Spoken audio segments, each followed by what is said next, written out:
Okay, you guys, I'm in the car yet again. Poor Jonathan is super sick, like super sick. I took his temperature this morning. He's running a fever. He's at 101 degrees. And we think it might be the flu. So now I'm at QFC getting him Gatorade because what do you drink when you're sick? Lemon lime Gatorade. Oh yeah. And of course I have the dog with me. Batman. He's watching the people go by. So, there we go. He's like, shh, mom, I'm people watching. The sun is like right in my face. I'm having to hold my hand up. So yet again, I'm in my pajamas. They have been washed. I pulled them out of the dryer yesterday. I got the same yoga pants and same boots on, but I dressed it up with a cardigan today because I'm fancy. All right. Well, I'm off to go, buy more sicky supplies. Poor baby. Good morning. We are at breakfast. We went back to 909 Coffee and Wine in Burien because it was real good. And a lot of the places that we like to do breakfast only do it on the weekends, and it is not the weekend, so we decided to come here. Let me flip this around so you can see what we got. Jonathan says good morning. He's still kind of sick. What'd you get? Potato and chorizo hash. Which is what he got last time, and it was really good. And then I got the steak and eggs, you guys. Serious business. And then another peppermint mocha that I am destroying. We're gonna go eat our breakfast now. What are we doing now? Going for a little walk. My coworker was telling us about this French bakery in Burien. And it's a 7-minute walk, so we thought we would get the dog out. We were gonna take him for a legit walk today, and it was absolutely pouring rain this morning. And since Jonathan is still on the tail end of being sick, we didn't really feel like that would be a great idea for him to be out in the rain. But since it's not raining now, I'm gonna take the dog for a little stroll. Clearly, he needs it. He's been kind of caged up in the house for the last couple of weeks, so between me being sick and Jonathan being sick, he's not gotten out as much as he normally does. All right, guys, see you later. You guys, look at it. It's so beautiful. Look at those.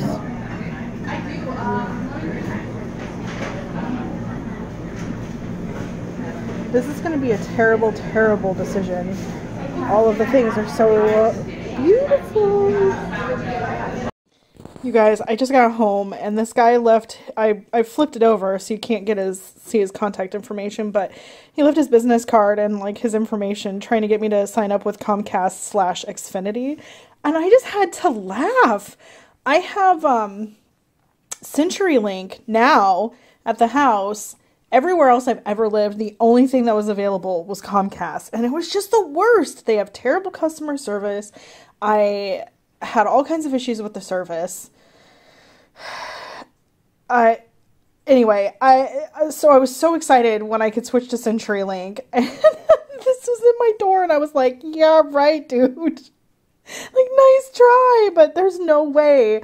Am I alone? Am I the only person that thinks that Xfinity and Comcast are basically the devil? Like, yeah. Anyway, nice try, but not gonna happen.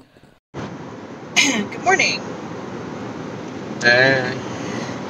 We are on our way to church. It has been a day already. So there was this horrible windstorm last night, and I got woken up at 1 a.m. and was unable to get back to sleep, so I've had like 3 hours of sleep and spent the entire night laying in bed hoping that our house didn't fall down around us as I was listening to the wind. Yeah, but I was laying in bed and literally could like feel the house shuddering and like shaking the bed. It was crazy. And we still had sorry, the lighting is crazy. So, we still had our window AC unit in because it just sits there and I forget about it, so I hadn't bothered taking it out of the window.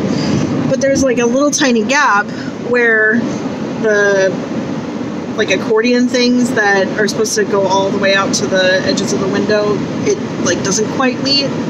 So wind was like whistling in through that and shaking and like rattling it. And then at one point, the bedroom door slammed shut, and it's all the way across, like on the far side of our bedroom, diagonally. So it's not even like directly across from this. So in this like 1/8 of an inch gap, enough wind got through to slam our bedroom door shut. That's like 40 feet away. Anyway, so I was like, he wakes up in the middle of the night to me wrestling the thing out of the window. Because I was like, I need to be able to shut the window. He's like, what are you doing? It's like, don't worry about it. Go back to sleep. And I did. And then we lost power. And both of us used CPAP machines to sleep. And I don't know if any of you use CPAPs, but if the power goes out while you've got the mask on your face, you wake up thinking you're drowning. Yeah, it feels like someone's suffocating you, like has a pillow over your face. So that's not great. So our power, I just got a text message from PSE. Apparently our power is back on. So hopefully that's accurate. So we'll have power when we get home. But we were getting ready to go to church. And Jonathan gets a text message from the guy that's like two levels above you? Your boss's boss? Yeah. His boss's boss. It's a group text message out to all the managers saying, hey, somebody broke into the outlet store that's connected to their warehouse. I need somebody to go down there and handle this. Nobody else responded. So John was like, me. Yeah, John was like, I guess that means it's me. So we get there, and I don't know who anybody is. There's this lady there, and I'm trying to introduce myself, and I started to say, John is my husband, but I was like, well, it makes more sense if she doesn't know me to like introduce myself as his wife or something. I don't know. I changed partway through, so I ended up introducing myself as his husband. I was like, hi, I'm John's husband. That's what happens when you get 3 hours of sleep. She was like, So as we're leaving, he tells me that this lady that I met, that I introduced myself as his husband to, is the head of all of the outlet stores and is married to the guy that is like his boss's boss. And I was like, of course, because why wouldn't the person that I confuse my own gender about when I'm talking to her be that high ranking? Why not? Nailed it. So, we swept class. That was fun. I went to Starbucks and got food for both of us since we weren't able to make any food or even heat up water to make coffee. And now we're on our way to church like an hour late. Mm-hmm. You know, the way things are, the way life is. But nobody was hurt in the storm. Nobody was hurt in the break-in. Our house sustained no damage, thank God, because there has been a lot of damage. No physical. It's emotionally scarred. Our house is emotionally scarred. Yeah. So, we will see you guys later, probably. Bye. Okay, so we're on our way home, and it's kind of a Sunday tradition. We often get Qdoba on our way home from church on Sunday. That's weird. What is that?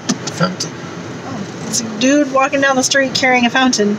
Because why not? Like you do. Like you do when it's 40 degrees outside. Anyway, so we get to Qdoba, we order our food, we get to the register, and the lady's like, our system is down.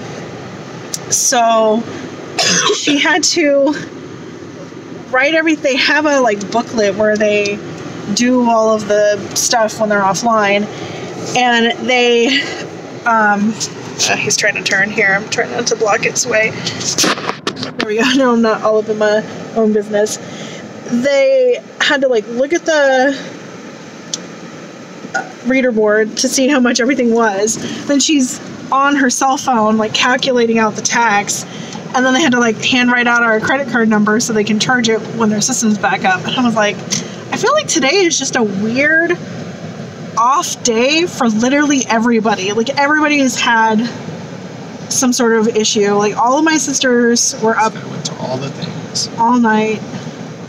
Oh yeah, so this guy in front of us had stickers from all of the parks, the national parks he's been to, and he's got like Mount Rainier, Grand Canyon, Tetons, maybe? Zion. He's now far enough ahead I can't read them. Glacier. Someone can, even without his glasses. What glasses? Last time we went to the eye doctor, I forced him to go. It's the first time he's had an eye exam since he was like 16, which was literally the only eye exam he's ever had. That's fair. And the doctor was like, your eyes are actually worse than her eyes, but because you don't have to like read for your job and your eyes don't give you migraines if you're not wearing glasses, he's like, I leave it up to you if you want to get glasses or not. He's like, you know, you have a prescription if you want them, but you're not bad enough that you like need them. And I'm like, I can't read stuff with my glasses on that he can read without his glasses, and they're telling me that his prescription is actually stronger than mine. Anyway, I just told you that to make you feel better. I don't know. They're like, debris. Oh shoot. Well, we're past the worst of it now, but it looked like an entire tree was in the middle of the road. It's because there was an entire tree in the middle of the road. I'm sure that's what it was. Now everyone is getting car sick. Yeah, this is like nothing compared to what we were just looking at. Oh well. Anyway. Yeah, when we were driving this morning, we took this road it's like this twisty road down this hill that's forested. Yeah, I kind of thought about it when we started heading that way, and I was like, well, he knows what he's doing. Thought about it when we were already turning down the road. No, that's not true. You said something when we were turning down. Yeah, I waited because I was like, well, I'm sure it'll be okay. You're rubbing off on me. I'm not nearly as pessimistic as I used to be. And there were like other people have been driving it. Hold on, I'm gonna flip it. So other people have been driving it. So fortunately, all of the tree branches that had fallen across the road were broken up, but there were like tree branches like this big around across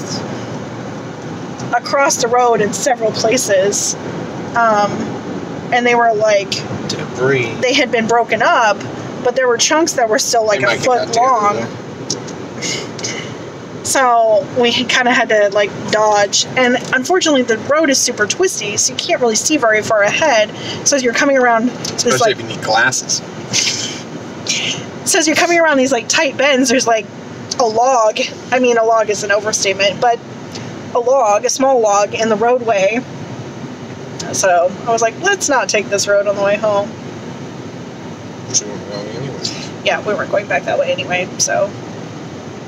Anyway, this is the ramblings of someone who got no sleep last night, and I'm sure you're all like, quiet, what are you even talking about? Who cares? What room am I staying in? Copyrighted Jim Gaffigan.